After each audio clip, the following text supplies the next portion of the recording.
Gracious viewers, welcome to Good People, Good Works. When we travel, we often bring back souvenirs as remembrances of the interesting places we have visited. Do you ever wish you could leave behind something to thank the people and land that warmly hosted you during your vacation?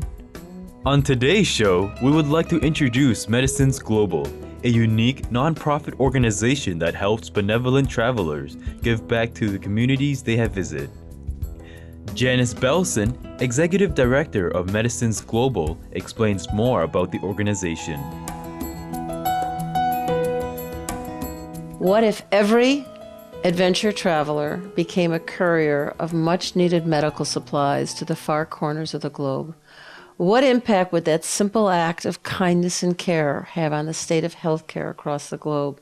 For 9 years, I've had this dream and have reached out to people who adventure travel. Because where people adventure travel, Vietnam, Laos, Cambodia, Nepal, Tibet, to those countries that people travel to hike, to trek, to bike, to find their love of nature, their love of adventure, which is the fastest growing segment of the travel industry. They always are in areas that people are impacted with health problems, and came up with this idea more than 9 years ago that travelers could so easily take a box of Band-Aids, a tube of antibacterial cream, basic humanitarian first aid supplies. Medicines Global is always looking for new ways to encourage individuals and groups to make a difference in the lives of others by participating in the Give Back or GB program. And so when they're traveling amongst villages and children come up and say, I want a pen, I want candy, I want gum, you just find out where the nearest health post is. And usually you'll find a health post that's no bigger than 3 meters by 3 meters, and you'll find someone that's been there for 20 years. The boxes of candy may be bigger than the boxes of Band-Aids. And we started it because I had had this dream that travelers could do so much more, and it would be one-on-one. Medicines Global conducted its first mission in 1999. Since then, the organization has sponsored 7 expeditions to Nepal, Mongolia, Russia, Siberia, Tibet, Ecuador, Sri Lanka, El Salvador, and hurricane-ravaged Mississippi, USA, to deliver medicine and food. The idea had always come to me when I was traveling in Nepal that I saw children that were blind. I saw young children with their fingertips missing. And so I questioned that. I was a photographer. I was there in 1992 and discovered that it was a vitamin A deficiency in young children. It was definitely a nutritional problem.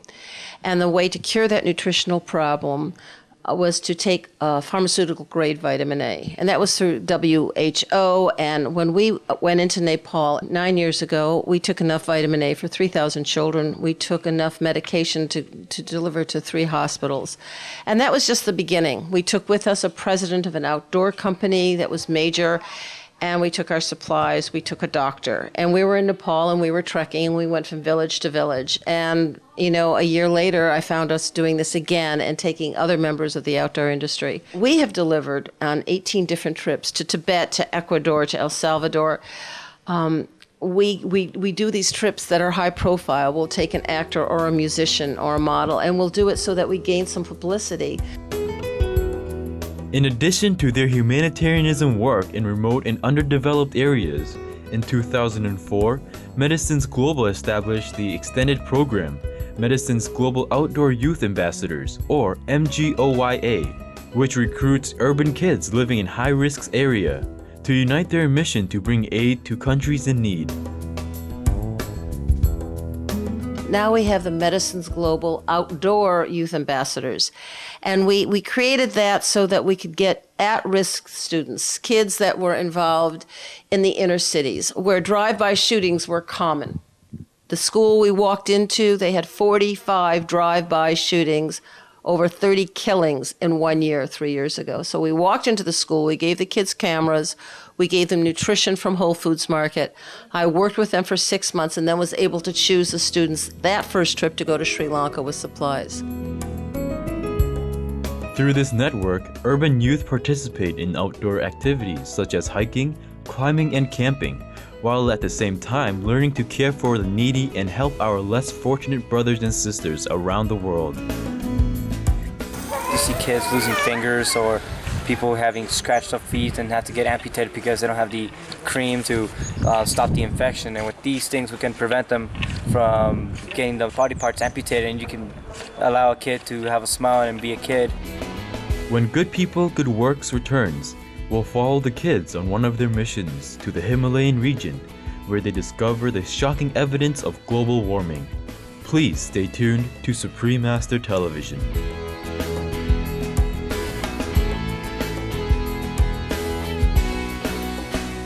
The individual traveler, wherever you go on a trip, you pack an extra box of Band-Aids and you find that health post. It doesn't have to be in the refugee camps where you have large relief going on. A very simple philosophy is one backpack, one Band-Aid at a time.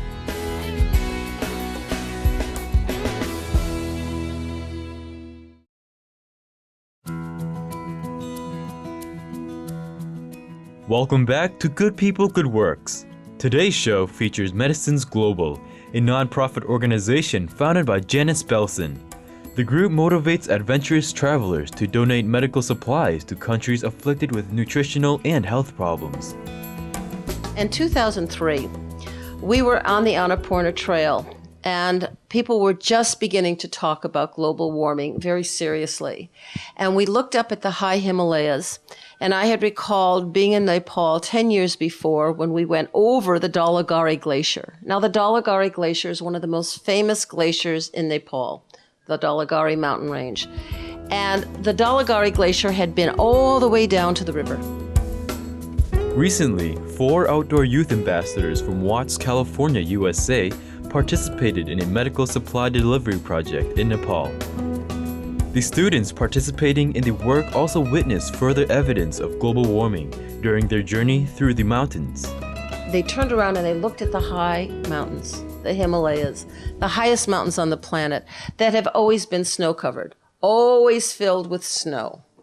And there were huge black separations. And the Sherpas told us this was the first time that they saw this evidence of the high snow. Then we got to where the Dhaulagiri Glacier was. Now remember, in 1992, it was all the way down to the Kalagandaki River. 2003, it had gone up 1,000 feet. When we walked through it last year in 2007, it was more than 2,500 feet up. It had completely receded. This affected the kids, and they began to talk about global warming. And so you can see this in this walk piece. There is a magnificent young man, an African-American boy that I had worked with for 4 years, camping, hiking, all kinds of things. He speaks also articulately about the need to not have these multi-billion-dollar protocols. This area usually was covered by snow, but over the past 10 years, the snowpack has receded about 1,000 feet. So as I thought about it, I'm like, the issues of global warming are pretty serious.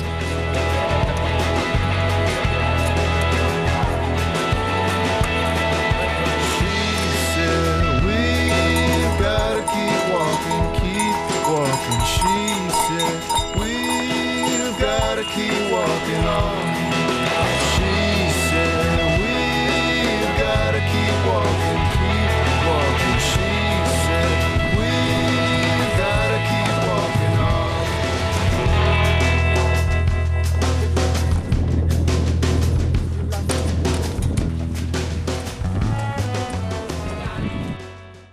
Based on their personal experiences, the young people who have participated in the Medicines Global Outdoor Youth Ambassadors, or MGOYA, are now urging global citizens to do their part in saving our environment.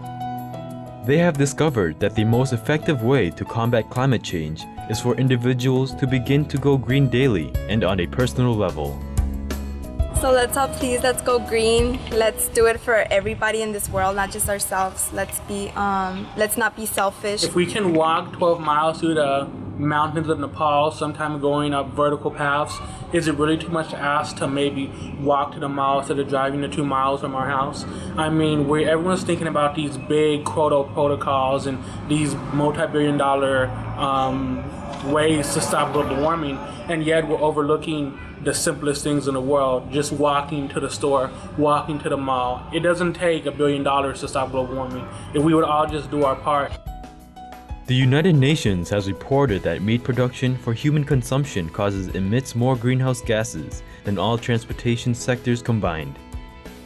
Thus, Medicine Global is taking the initiative to produce the vegan, meaning animal-free diet, and other sustainable practices into their program.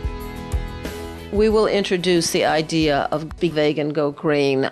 We are just beginning to institute better eating than potato chips for breakfast. We should use whatever influence we have, whatever resource we have to help better our fellow man. Medicines Global received a Peace Cereal grant in 2003. The organization not only spreads life-saving medicines to the needy, but also brings peace and comfort to countless impoverished families around the world. In a way, mirroring the giant work that relief workers do, and that's what has drawn me so much to the work of Supreme Master. Miss Belson is a gifted artist and photographer. She had attended the book release event in California, USA for the English premiere of Supreme Master Ching Hai's book, Celestial Art. She shares her appreciation for Supreme Master Ching Hai's heaven-inspired artwork and how it helps the world.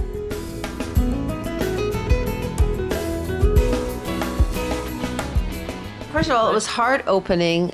I felt, quite honestly, it's so magnificent because it can give the world such a survey of the incredible work that Supreme Master has done, and a true gift, a true gift.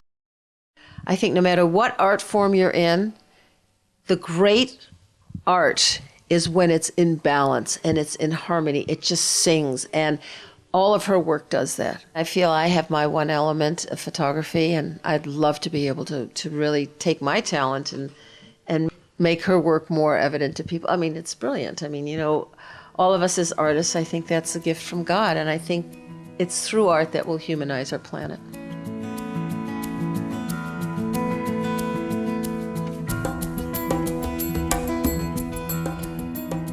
Medicine Global is truly a pioneer in acting as a travel guide for those travelers, with adventure coupled with compassion in their hearts.